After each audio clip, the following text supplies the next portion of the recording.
The episode begins at a cavern in Mars, where Malefic holds a meeting with a group of Oceans about the failure of the genetic attack at the royal palace. Malefic assures them they have fulfilled one of their objectives, instilling fear. Suddenly, Meg-Gan Moores breaks open the wall of the cavern. Enraged by Connor Kent's tragic passing, she knocks every Ocean on her way and floats toward her brother, Malefic blaming him for the kryptonite in the bomb. She pins Malefic on the wall, but he claims to have no idea what a kryptonite is or how it ended up with the bomb. Meg-Gan forces herself into Malefic's mind and discovers he is telling the truth. She immediately backs down, allowing Malefic to open a boom tube with a father box and escape. John Johns tries to go after him, but the portal immediately closes. When Meg-Gan figures out that Calm is not to blame for what happened to Connor, she feels devastated and cries in her uncle's arms. Meanwhile, Tigress flies with Onyx and Cassandra Savage toward Santa Prisca to rescue Orphan, who was held captive by Lady Shiva, the sensei of the League of Shadows. On their way, Cassandra explains she never expected the situation would end up like this when she asked for Tigress's help. She offers to surrender herself, which sparks another argument with Onyx, who strongly doubts her claims. Tigress stops them and tells them to focus on the mission first. Unbeknownst to her company, Tigress communicates with Oracle, who informs her that one of the two defectors is a mole. Oracle discovered that someone hacked into the Vault's computer system and stolen Justice League data. She tells Tigress they would aid her if needed as Orphan is part of the Bat family, but Tigress chooses to continue alone. In a prison cell at Santa Prisca, Lady Shiva visits her chained daughter, Cassandra Wu-San, aka Orphan. She expresses her disappointment for the failure of her daughter on her very first mission, to eliminate the Joker, who was a former member of the Light. And not only did Orphan fail the mission, but also sided with the League, her mother's enemy. At Mars, John Johns and the Justice League still cannot find any lead on the kryptonite bomb as all the known kryptonite have been accounted for. Meg-Gan slips away upon hearing the news. Meanwhile, the trio arrives at the shores of Santa Prisca. Tigress secretly launches an invisible mini-drone to scout the area. They manage to take down the Shadow lookouts without causing a ruckus. A Shadow almost hit Tigress, but Onyx and Cassandra save her. Oracle points out that Tigress saw the Shadow and wonders if it was only a test for the two. Tigress tells them that Shiva will soon notice their presence when the Shadows they took down fail to report. As they are on the wrong side of the island, they need to wait until the sun sets again before proceeding. Black Spider arrives with Richters and informs Shiva that they have lost contact with Section 16, which means that Tigress and the League's data has arrived. Shiva orders Shade to bring in the device to receive the stolen data. She adds that Tigress will leave empty-handed, and though the Light wants the League's data, her only concern is getting her daughter back and making Orphan fulfill her destiny after failing miserably on her first mission, the time when Batgirl saved her from her assassination attempt on Joker at the United Nations Assembly. Tigress, Onyx, and Cassandra wait in a cave until the night comes. They make their way through the jungle to the League of Shadows headquarters, which suspiciously has no guards present outside.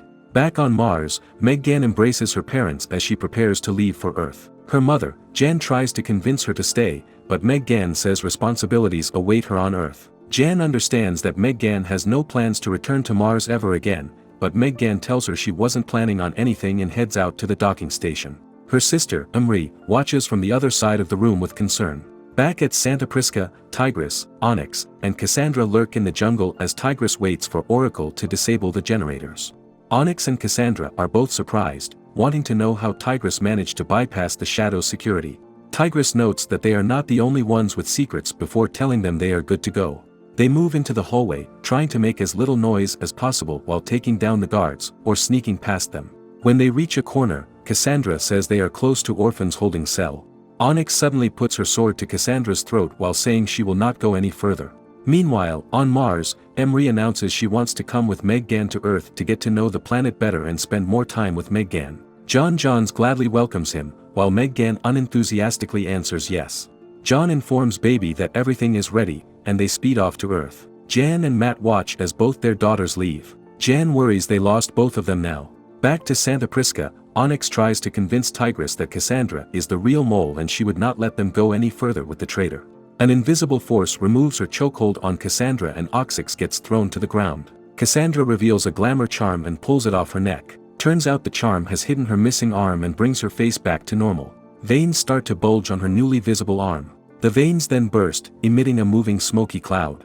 Oracle informs Tigress that the cloud is infiltrators carrying the stolen Justice League data, but her explanation cuts off when she finds Orphan through the drone. The scene shifts to Orphan's first mission. When she slashed at Joker, Batgirl got in her way and ended up with a wounded back. Orphan knelt beside Batgirl and removed her mask. Nightwing called the medevac to tend to Batgirl, while Batwoman, Robin, and Spoiler took down the escaping Joker. Batgirl looked at Orphan and said she intended to save her, not Joker, leaving Orphan surprised and confused. Oracle's invisible drone approaches Orphan and Oracle assures her they are going to save her, but she needs to provide backup for Tigress first. She gives Orphan a lockpick before flying off. Meanwhile, Tigress tries to prevent the infiltrators from going into the vessel with a bolt, but Cassandra catches it. The drone arrives just in time and Oracle deploys a sonic pulse that disrupts the infiltrators. Oracle reminds Tigress to focus on Orphan as they prepare to fight Cassandra. However, Black Spider arrives with Rictus and Shade, putting Tigress and Onyx at a disadvantage. Suddenly, a smoke dart pierces Cassandra and Cheshire drops onto her before deploying more smoke darts to escape with Tigress and Onyx. Oracle leads them to Orphan's cell block. They arrive at Orphan's cell, but before they can escape, Black Spider teleports through the shadows of Shade with Rictus and a group of shadows. Lady Shiva appears a moment later and orders them to surrender or give up their life. On the next episode, Tigress and the others remain surrounded by the shadows in Orphan's cell. Lady Shiva offers to let Artemis go, but Orphan, Onyx, and Cheshire will stay. Oracle talks with Tigress secretly and tells her to buy time as Orphan tries to free herself. Artemis confronts Cassandra, who admits that everything she told her is half-truth and that she only added the injury to gain more sympathy. Shiva then tells them she only wants her daughter back and not to plant a mole on the team. Artemis refuses to believe and guesses that they plan to steal the Justice League data, which Cassandra explained. The fight at the vault is staged to allow her a chance to get close to the computers and deploy the infiltrators and retrieve them easily. When Onyx interrupts to defend herself from being responsible for any of this, Cassandra explains that they wanted to prove that Onyx is a traitor, so they tested her loyalty by intentionally letting her overhear Shiva and Cassandra's conversation. Tigress reminds them that the theft was a failure. Shiva notes that the Light may be disappointed, but she now has her daughter back. Just then, Orphan breaks free from her chains and throws the lockpick at the Light, putting the room into complete darkness. Shiva orders the shadows to seal the door and a fight ensues. Orphan engages in a sword fight with her mother while Cheshire tries to evade the gunfire, taking down the shadow gunman. Onyx deals with Cassandra, letting out her frustration from being used. Oracle uses the drone to stun the guards as Shade disappears. When Oracle notices the mismatch between Orphan and Shiva, Oracle suggests Tigress fight Lady Shiva. Tigress switches opponents with Orphan, who then takes down Rictus by slashing both his legs and arms. Cheshire fights Black Spider and manages to cut the web supply from his back. The depressurized web encases Black Spider, immobilizing him. Onyx takes down Cassandra with a blow to her face. Meanwhile, Lady Shiva gains the upper hand and stabs Tigress through her thighs before declaring the fight is enough. As the lights are back, Lady Shiva and the shadows once again surround Tigress and her squad. Lady Shiva orders them to surrender, but Shade suddenly opens a shadow portal, taking Tigress and the others away with two of the shadows nearby. Shiva jumps into the portal before it disappears.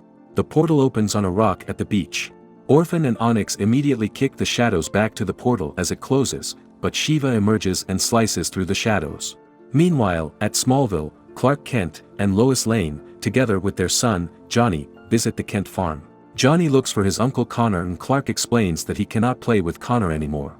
Clark adds that though Connor is not with them anymore, he will continue to live in the memories and hearts of those who love him. Lois tells Johnny that he can look at the pictures to remember his uncle, Connor. Back at the beach, Shiva lashes out at Shade for his betrayal, but he explains that he owes Cheshire a debt and announces his resignation to the League of Shadows before slipping away. Shiva tries to attack Tigress and the others, but Supercycle stops her.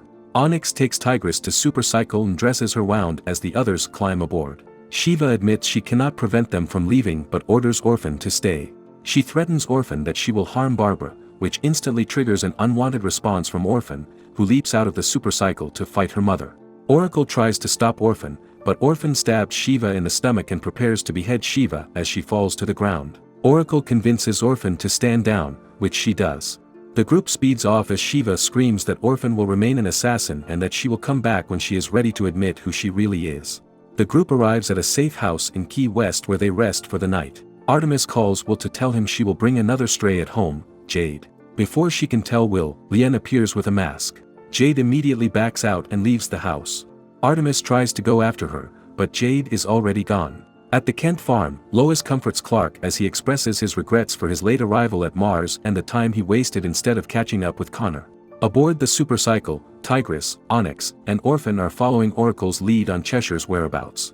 Oracle planted a tracker on each of them, which allows her to track Cheshire, who is aboard a stolen helicopter bound for Infinity Island. The scene shifts to the past. Cheshire visited Artemis and checked on her through her bedroom window before leaving. When she arrived at a rooftop, Artemis confronted her and told her how she slowly became like their father. Jade denied it in anger and sheepishly told Artemis that the team would not trust her unless she told the truth and brought Jade in. But Jade doubts Artemis can do either of them, leaving Artemis speechless as she drops away from the rooftop. Cheshire arrives at Infinity Island before Tigress as she stalled them with the helicopter on the way. Sensei asks Cheshire if she came to continue or end her life. When Cheshire attacks, Tigress appears and stops her. Jade tries to convince Artemis to go home, with Will and Lien where she belongs, but Artemis refuses to go without her. Jade finally admits that she is too much like their father, and she fears that Lien will turn out like her. Artemis explains that their blood doesn't dictate whom they choose to be, taking herself as an example. Onyx seconds Tigress' statement and explains her own experience with her grandfather. Sensei objects to their sentiments and points out that the Shadows did not treat them as a family but as weapons. They were manipulated by Sensei, whose task was to create fanatics, a job he did so well with Lady Shiva. But, as they are no longer members of the Shadows, Sensei believes they can help them recover. Artemis objects at first, but RA appears and assures to help Onyx and Jade if they decide to stay. She finally agrees and tells RA that she will visit Onyx and Jade from time to time, to which RA agrees. Before leaving, Artemis embraces Jade, whose tears begin to fall. At Smallville, the Kents are enjoying their little vacation back at their farm. Meanwhile, Orphan returns home to Gotham City where Barbara greets her with a hug. Sensei, Jade, Onyx, and the red-hooded ninja meditate at Infinity Island while Talia watches them before walking away with his son, Damian. At Santa Prisca, Cassandra Savage reports to his father, Vandal Savage, while Lady Shiva stares at the empty cell of her daughter. The episode ends at Star City, where Artemis finally returns home where Will, Lien, Paula, and Bruce Lee happily await her arrival. The episode begins at the beginning of the universe and the creation of the Lords of Order and the Lords of Chaos, who are both charged with maintaining the balance of order and chaos in the universe. Zatanna is conducting a training exercise with her students, Tracy 13, Mary Bromfield, and Khalid Nassauer, on the streets of Manhattan. Zatanna summons Troglodytes, and the young sorcerers each use their magical abilities to catch the Troglodytes into boxes. Khalid uses his magic to bend things and inflate one of the Troglodytes' bellies. Tracy uses her bad luck magic to knock one out with a fire hydrant and bend road markings to capture the other, and Mary absorbs the power of ley lines and invoking the speed of Mercury and strength of Hercules to take down two. Each of the students manages to catch two Troglodytes. When the trio thinks to have captured all, Zatanna appears and praises them for becoming great sentinels of magic and notes that they should focus more on their observation skill. Using her levitating powers, she catches 3 Troglodytes the students missed and places them in separate boxes before merging all the boxes and sending them beneath the earth. She ends the glamour spell which hid their exercise from the public and gives her students individual critiques about their magic practices. The trio seems unhappy, but Zatanna cheers them up and tells them that they are her best students. They are her only students. Meanwhile, a Lord of Chaos descends to Earth and stops atop a Manhattan skyscraper. It releases a wave of energy which temporarily cuts the power in the area. The energy wave echoes throughout the planet. Zatanna and her students sense the wave, and so is Dr. Fate and the other heroes. At Vandal Savage headquarters, the members of the Light are present as Zviad Bazovi reports about the recent development of their plan at Markovia. He says that the metahuman operation is a success, given that the metahumans all volunteered. Helga Jace was the one in charge of the metas, acting like their mother. Savage asks for Secretary General Troya's plans for checking the operation. Clarion interrupts Zviad when the wave reaches him and leaves immediately in panic. The scene shifts to Savage's life 12,000 years ago. He was Vandar Adg, a leader of a metahuman tribe he established himself. The tribe was supposed to be a utopia for his children and those he had taken in during his conquests. At one point in time, Vandar left the village to conquer more territory, but when he returns victorious, he finds his village destroyed and his children slaughtered. On top of a pile of corpses was Clarion, laughing. Back in Manhattan, Zatanna takes her students to meet a friend and leads them inside a parlor with a sign saying Madame Xanadu, the greatest seer and medium on Earth. Inside, they meet Xanadu, who apparently already knows the name of her students. Vandar Adja's story continues. He attacks Clarion, but Clarion finishes him with one blow. He comes back to life and figures out that the enemy before him is not a mortal, nor a meta, but something ancient, someone fundamental to the universe. The Lord of Chaos descends at a jewelry store in Manhattan and stops in front of the Star of Atlantis on display. With an energy beam, the crystal floats and grows in size until it breaks apart and rejoins to form a huge crystal golem. The Lord of Chaos touches the golem's chest and transforms into a young, blonde girl. She thanks the golem for being her anchor on the mortal plane, giving it a name in return. She calls it Flaw and instructs it to kneel. She draws a smiley face on the golem's head. Suddenly, a security guard arrives with a flashlight, wondering what a child could be doing inside the shop at night. The Lord of Chaos liked the name, Child, and thanks him before ordering Flaw to eliminate him. Back in Xanadu's parlor, Khalid is confused when he hears the music of the Preservation Hall in New Orleans when they entered the shop in Manhattan. Xanadu shows him that they are in fact in New Orleans. Zatanna explains that they entered the Harlem door which led them to their current location. Xanadu knows the reason why they seek her presence, the energy pulse unleashed by the Lord of Chaos. Though she lost track of the pulse, she can bring them to its last location. Xanadu casts a spell that causes the doorway to open a portal going to the jewelry shop, where Zatanna and her students find the dissected corpse of the security guard. Vandar Aj's story continues. Clarion finishes off Vandar 300 times in 300 different ways, but Vandar rises every time. He got intrigued by Vandar and learned that mortals could provide entertainment to him. Vandar learned about the Lords of Order and Chaos in return. He asks Clarion not to take the life of his people anymore, but Clarion refuses. Vandar offers him an agreement, to meet him in the village after 1,000 years and he would give Clarion a reason to listen to him, which Clarion accepts before he disappears. Back at the jewelry store, Zatanna and the others agree that something inhuman did the grotesque dissection. Suddenly, Clarion appears, and he and Zatanna mistake each other for being responsible for the guard. Zatanna summons an Ankh to banish Clarion to the Tower of Fate, but he easily dismisses it. Clarion blasts them with an energy beam and Zatanna conjures a shield to block his magic. She instructs the students to pool their magic into her to strengthen the shield. But Clarion increases his power and knocks them down to the floor with the intent to finish them off. Mary recovers and draws power from Clarion. She summons the strength of Hercules and knocks Clarion into a wall, causing him to melt into a puddle. He restores his body as Zatanna and the others recover. He attacks Mary and Zatanna opens a portal, redirecting his attack to himself. Zatanna then instructs Khalid to attack Tikal. The attack causes Tikal to pass out, weakening Clarion's grip on the mortal plane. As he fades, Clarion attacks Khalid and throws him out around the room until he hurls Khalid onto a wall. Tracy manages to break the wall, allowing Khalid a safer landing outside. Tikal wakes up as Clarion recovers. He creates clones of himself and strangles Zatanna and her students. Meanwhile, Child and Flaw teleport to Roanoke Island where Child can sense Clarion's presence. She conjures a summoning circle. As Zatanna and the students, even Leroy, who is under Tikal's paw, struggle to fight Clarion's grip, Child flicks Flaw's face, creating a sound wave that reaches Clarion, who bursts out complaints before merging his clones back to himself and teleports out. He appears on the other side of the summoning circle.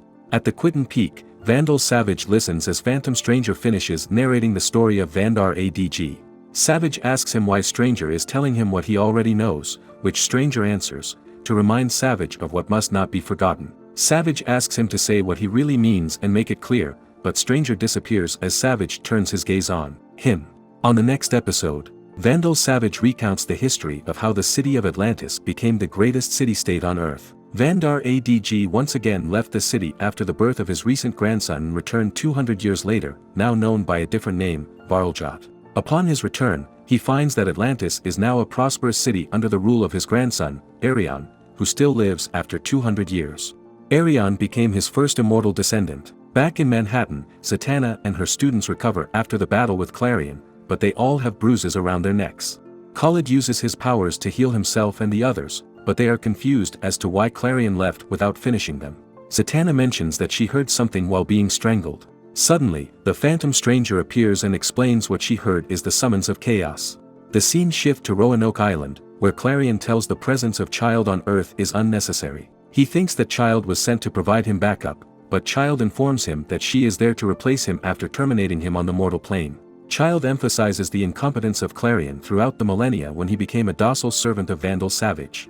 Clarion defends himself by pointing out the accomplishments of their partnership. However, this doesn't seem to appease Child, who attacks him with an energy blast. While on their way to Earth, Emery notices Meg Gan's silence and tries to engage in a conversation with Meg Gan, to no avail. Meg Gan is preoccupied and stares at Connor's wedding ring in her hands. Emery suddenly asks John Johns to help her prepare dinner, but she just wants to talk privately about Meg Gan's well-being. She expresses her concern at Meg Gan, whom she thinks has completely closed herself from everyone since Connor's passing. John explains that Meg Gan needs her family, the family she built on Earth with her fellow heroes and friends. As they still have a week of travel before reaching Earth, Emery worries that Meg Gan can't wait that long, or what her friends can do to help her. The story of Vandal Savage continues. Varljot's grandson, Arion, received a crown as a gift from the Lords of Order. The crown's magic infuses into his body, making him an agent of order on Earth. The magic created a new bloodline, metahumans with magical powers called the Homo Magi. With his magic, Arion drives the advancement of Atlantis' technosorcery. Together, Arion and Varljot made the city the capital of the Atlantean kingdom, spanning through the whole continent. The Atlantean civilization became the greatest civilization in the history of mankind. Arion was satisfied with the kingdom, but Varljot wanted something more, to rule the oceans, comprising 3 parts of Earth. He suggests using Arion's magic to sink the capital and allow the Homo Magi to adapt and survive under the sea. Arion refuses, but Varljot doesn't need his grandson's permission to proceed with his plan. He waited for the 1000th anniversary of his pact with Clarion, and on the exact day of the anniversary, Clarion returned. In Manhattan, the Phantom Stranger explains the summons of chaos, and Zatanna is confused why he wants them to help Clarion when chaos against chaos is in their favor. The stranger explains that there is more Zatanna should learn. He flicks his cape and sends Zatanna to Roanoke to see the fight between Child and Clarion. When Khalid demands to know where he sent Zatanna, Phantom Stranger asks them if they want to help. As soon as they say yes, he flicks his cape around them. The battle continues between Child and Clarion. Child reveals that she has the power of all the Lords of Chaos and blasts Clarion with a powerful wave of energy. Clarion escapes through a portal before the blast hit him, while Zatanna, who is behind him in a forest, conjures a shield to protect herself from the energy wave. Clarion teleports behind Child with an energy sword and slices Child into 2. Clarion celebrates briefly before Child's mortal body rejoins. She creates a giant fire cobra that swallows Clarion. The students find themselves in a strange library, instead of Zatanna. Phantom Stranger explains they are in London, inside the Sanctum Sanctorum of Jason Blood, who appears and asks the reason for their visit. Blood confirms he sensed the coming of chaos, and believes that balance must be maintained, his curse. Stranger informs him that the witch boy, Clarion, needs the help of his friend, but Blood is reluctant to agree as he considers his friend a loose cannon. The students convince him and say that Zatanna is out there, needing their help. Blood finally agrees. He starts to chant a spell as he falls to his knees. Flames begin to consume his mortal body, and he screams in pain as he transforms into the Etrigan, a demon prince of hell. In space, Emery loses patience and starts an argument with Meg Gan. They start to shout at each other, but Meg Gan figures out that Emery just wants her to release her pent-up emotions. They share a laugh and Emery notes that was the first time she heard Meg Gan laugh after Connor's passing. Meg Gan cries and embraces Emery, telling her how she doesn't know what to do without Connor. Emery tells her that she doesn't have to rush and it is okay to take her time grieving. Meg Gan thanks Emery and notes that she is a good sister, despite being a poor counselor. Suddenly, a school bus appears and almost hit Baby before disappearing again. Inside, John Johns, Emery, and Meg Gan wonder what happened outside. Back in London, Etrigan approaches Mary and says that she has another hidden inside her like blood. Despite Etrigan's disapproval to help Clarion, Stranger transports him to Roanoke amidst the battle as Clarion breaks free from the fire cobra. Zatanna asks Etrigan why is he there, but Etrigan gives her no answer and happily joins the fight. He attacks Child, but Flaw steps in.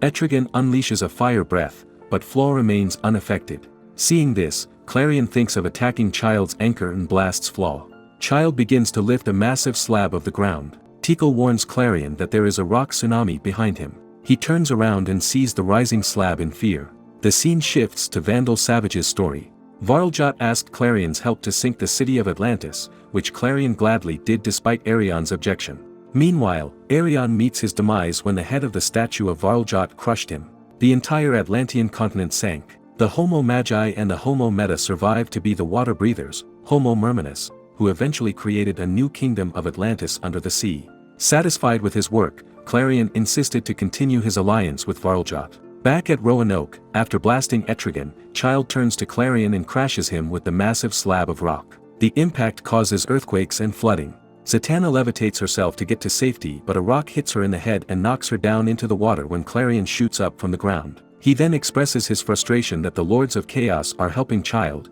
but Child promises to use her own power to fight him. He refuses to believe and teleports away. Child follows him with Flaw. Zatanna struggles in the water and later passes out. She wakes up as Khalid heals her injury, and finds herself surrounded by her students, Stranger, and Blood. Zatanna declares they need more help.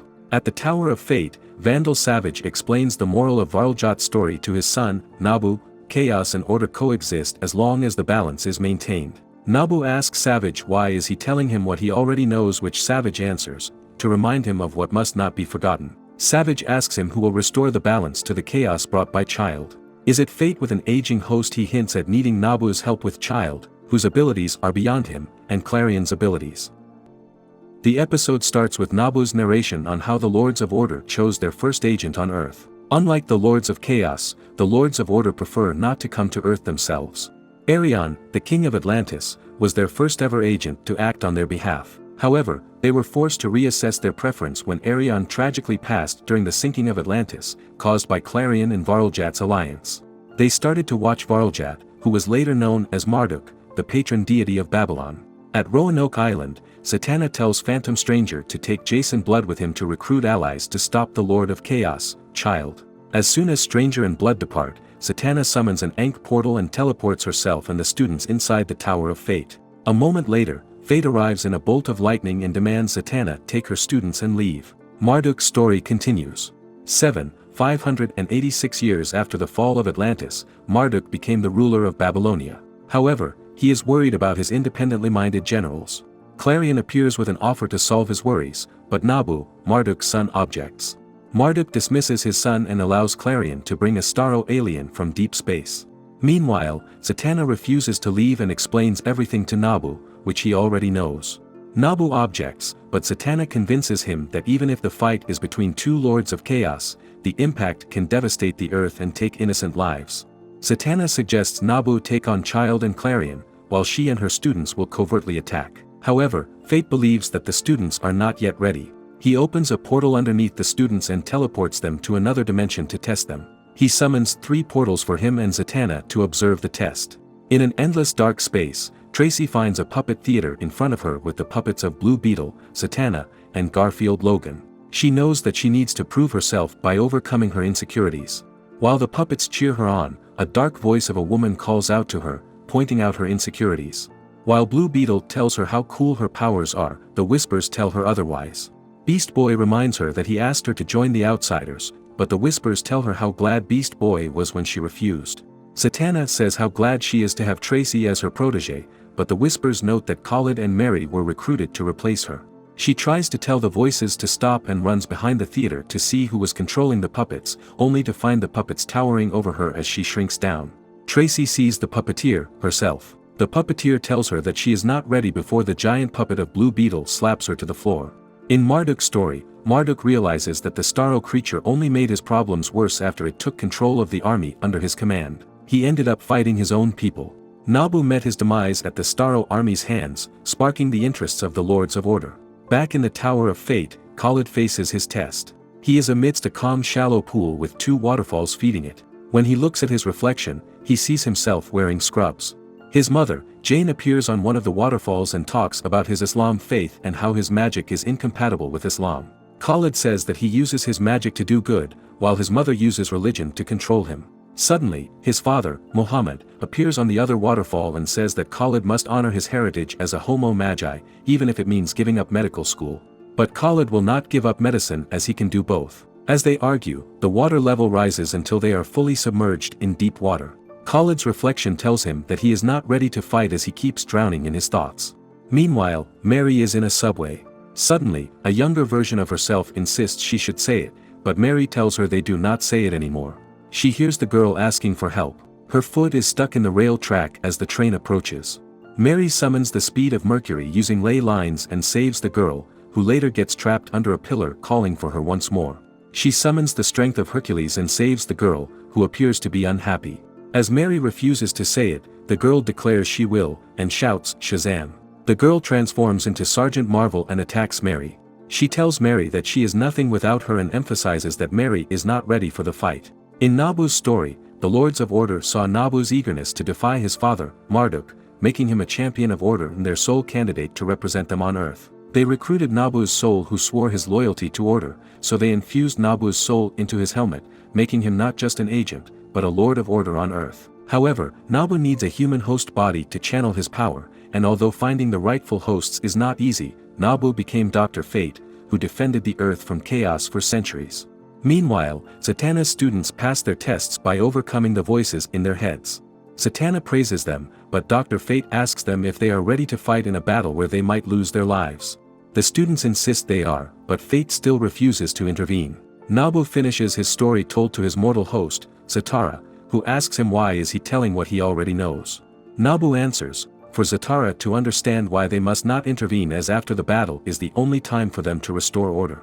This makes Zatara wonders why Nabu misses the point of his own story. Zatara notes that Nabu sees the order as his own efforts only, not recognizing that both the host and Nabu play a role in maintaining order. He recites the Lord's Prayer and reminds Nabu that victories are not possible without the help of the Justice League or the Lords of Order themselves. Zatara adds that unity in diversity is how order rises out of chaos.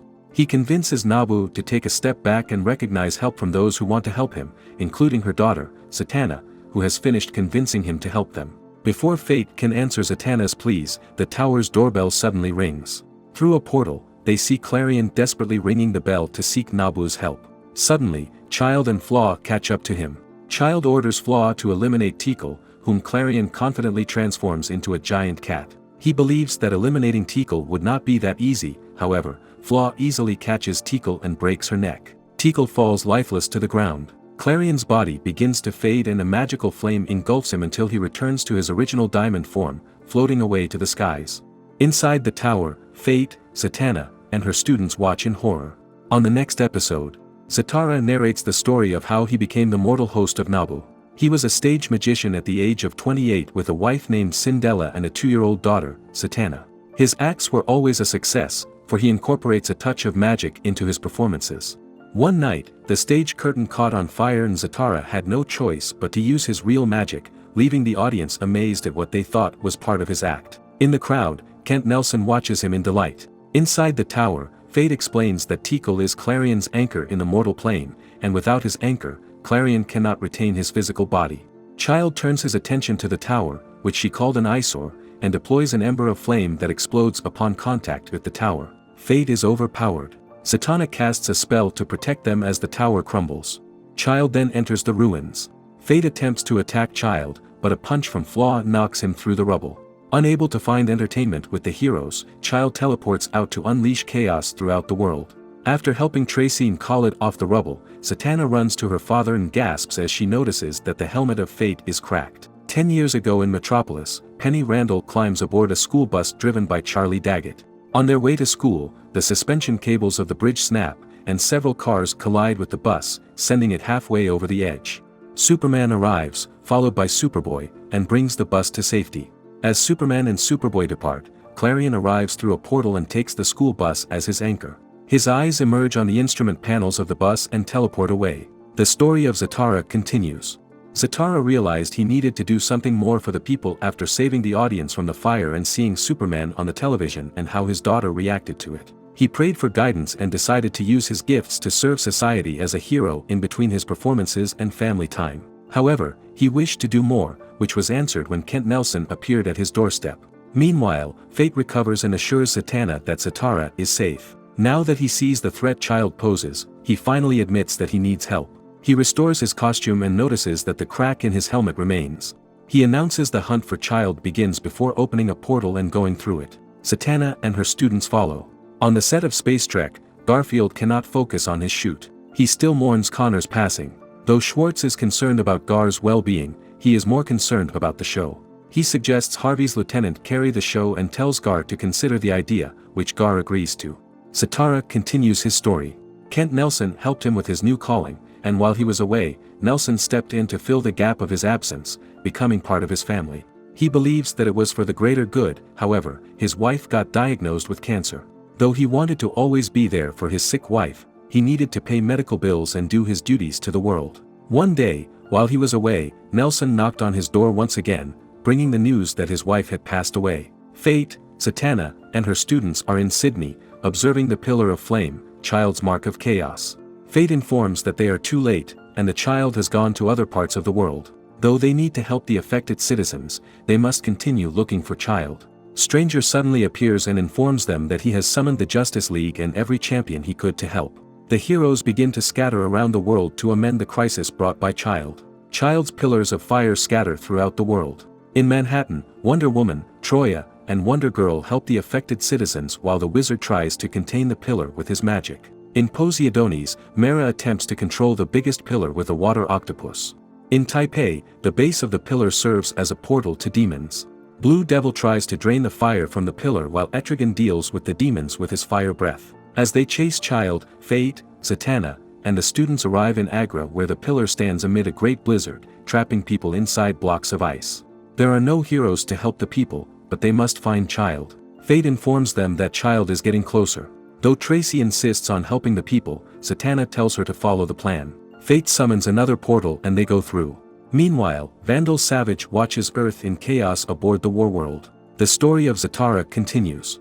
After losing his wife, Nelson suggested Zatara join the Justice League and so he did. He brings his daughter, Zatanna when he goes out and ended up inspiring her, like how Superman and Nelson did to him. In a time of great difficulty, Zatanna dons the helmet of fate, and to save her from getting imprisoned, Zatara offered himself to be Nabu's host. Though it meant abandoning his daughter, with only an hour a year to meet her as himself, his sacrifice saved her. Fate, Zatanna, and the students finally catch up with Child at the North Pole in time. Fate shoots her with an energy beam, but Flaw easily blocks his attack. With the powers of the students, Zatanna channels their power to Fate, who summons a massive Ankh overhead. He declares punishing Child of the worst fate and blasts her and Flaw with an energy beam. However, Child and her anchor remain unscathed. She snaps her fingers which conjures a pillar, shattering the Ankh. The impact sends Zatanna and the students to the ground while Child traps Fate in a giant fist of ice. She threatens to eliminate every living thing on Earth before teleporting away. Suddenly, Clarion, who has been traveling through space and time to look for them, teleports in as the school bus from 10 years ago. As Zatanna recovers, she sees Fate trapped in ice. Meanwhile, Zatara insists to have Nabu deliver his story to his daughter, but Nabu refuses. Zatara says that it is part of Nabu's responsibility for keeping him hostage. Nabu finally agrees and Zatara says he will not let Zatanna face her demise, even if it takes all of his life force to save her.